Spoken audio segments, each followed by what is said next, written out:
এমন একজন থেকে সাহায্য নাও যার মধ্যে কোনো অভাব নাই, যার পেছনে কোনো স্বার্থ নাই। দুনিয়াতে নজর করে দেখলাম স্বার্থ ছাড়া কোনো মানুষ দুনিয়াতে নাই। আছে? অভাব ছাড়া কোনো মানুষ নাই, বরং টাকা যার যত বেশি তার অভাব তত বড়।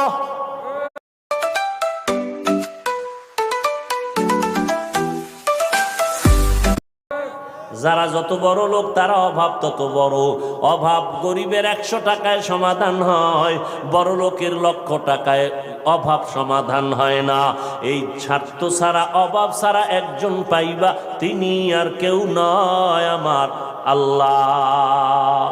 ইয়া আইয়ুহান নাস আনতুমুল ফুকারাউ ইলাল্লাহ ওয়াল্লাহু হুয়াল গনিয়্যুল হামিদ।